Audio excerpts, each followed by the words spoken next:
Hello friends, welcome back to my channel. So ಇವತ್ತು ನಾವು ಮಾವಿನಕಾಯಿ ಹೇಗೆ ಮಾಡೋಣ ಅಂತ ತೋರಿಸ್ತೀವಿ. ಸೊ ಅದಕ್ಕೆ ಇಲ್ಲಿ ಒಂದು 8 ಮಾವಿನಕಾಯಿನ ಸಣ್ಣಗೆ ಹೆಚ್ಚಿಟ್ಕೊಂಡಿದ್ದೀವಿ. ನೋಡಿ, ಇದಕ್ಕೆ ಒಂದಿಷ್ಟು ಉಪ್ಪು ಹಾಕಿ ನೆನೆಸ್ಬೇಕು ಒಂದಿನ ಪೂರ್ತಿ. ನೋಡಿ, ಇವಾಗ ಇದನ್ನು ಒಂದಿನ ಪೂರ್ತಿ ಇದನ್ನು ಹಿಂಗೆ ನೆನೆಸಿಟ್ಬಿಡ್ಬೇಕು. ಮಾವಿನಕಾಯಿ ಮಾಡೋದು ಒಗ್ಗರಣೆ ಇದು. ಸೊ ಇಲ್ಲಿ ಕರಿಬೇವು ಸೊಪ್ಪು, ಹಿಂಗು ಮತ್ತು ಸಾಸಿವೆ ಎಣ್ಣೆ ತೊಗೊಂಡಿದ್ದೀವಿ.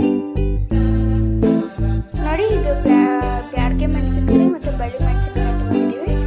ಮತ್ತು ಇದು 1 ಕಪ್ಪಷ್ಟು ಬೆಳ್ಳುಳ್ಳಿ, ಇಲ್ಲಿ ಅರಿಶಿನ ನಾವು 1.5 ಸ್ಪೂನ್ ತೊಗೊಂಡಿದ್ದೀವಿ.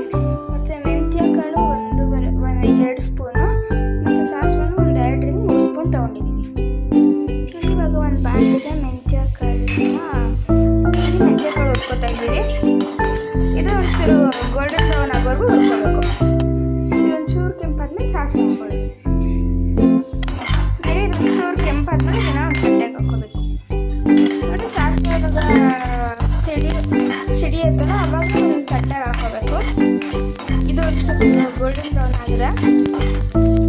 ನೋಡಿ, ಇವಾಗ ಮೆಣಸಿನ್ಕಾಯಿ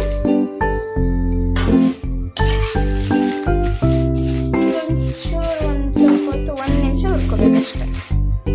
ಇದನ್ನು ನೀವು ಸ್ಟವ್ ಆಫ್ ಮಾಡಿಬಿಟ್ಟು ಪ್ಯಾನ್ ಬಿಸಿ ಇರುತ್ತಲ್ಲ ಅದರಲ್ಲೇ ಹುರ್ಕೋಬೋದು. ನೋಡಿ, ಇವಾಗ ಒಂಚೂರು ಸಾಸಿವೆ ಹಾಕೋಬೇಕು. ನೋಡಿ, ಇವಾಗ ಒಂಚೂರು ಎಣ್ಣೆ ಜಾಸ್ತಿನೇ ಇರಬೇಕು. ಇದನ್ನು ಚೆನ್ನಾಗಿ ಕಾಯಿಸ್ಬೇಕು. ನೋಡಿ, ಇವಾಗ ಇದೆಲ್ಲ ಪುಡಿ ಮಾಡ್ಕೋಬೇಕು ಒಂದು ಮಿಕ್ಸಿ ಜಾರ್ಗೆ ಹಾಕೊಂಡು. ನೋಡಿ, ಮೆಣಸಿನ್ಕಾಯಿ ಮೆಂತ್ಯ ಇದೆಲ್ಲ ಪುಡಿ ಮಾಡ್ಕೋಬೇಕು ಚೆನ್ನಾಗಿ. ನೋಡಿ, ಇವಾಗ ಇದಕ್ಕೆ ಸಾಸಿವೆ ಹಾಕೋಬೇಕು ಮತ್ತು ಹಿಂಗು. ನಿಮ್ಮ ಹತ್ರ ಸಾಸಿವೆ ಎಣ್ಣೆ ಇಲ್ಲ ಅಂದರೆ ಯಾವ್ದಾದ್ರು ಎಣ್ಣೆ ಹಾಕೋಬೋದು.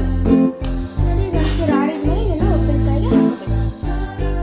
ಇವಾಗ ಚೆನ್ನಾಗಿ ಗ್ರೈಂಡ್ ಮಾಡಿ ಇಟ್ಕೊಂಡಿದ್ದೀವಿ. ಇವಾಗ ಈ ಮಾವಿನಕಾಯಿ ನೆನೆಸಿಟ್ಟಿದ್ವಲ್ಲ, ಉಪ್ಪು ಹಾಕಿ ಇದಕ್ಕೆ ಹಾಕೋಬೇಕು. ಇವಾಗ ಅರಿಶಿನ, ಇದು ನಾವು ನೆನೆಸಿಟ್ಟು 1-2 ದಿನ ಆಗಿದೆ. ಇದನ್ನು 1 ದಿನ ನೆನೆಸಿದ್ರೆ ಸಾಕು. ಮತ್ತು ಬೆಳ್ಳುಳ್ಳಿನ ರುಬ್ಬಿ ಹಾಕೋತಾ ಇದ್ದೀವಿ. ನೋಡಿ, ಇದಕ್ಕೆ ನೀರು ಹಾಕಕ್ಕೆ ಹೋಗ್ಬೇಡಿ. ಇವಾಗ ಇದನ್ನು ಕಲಿಸ್ಕೋಬೇಕು.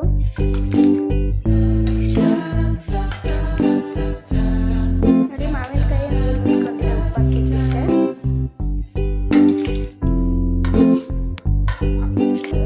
ಇವಾಗ ಸಾಸಿವೆ ಮತ್ತು ಹಾಕೋತಾ ಇದ್ದೀವಿ.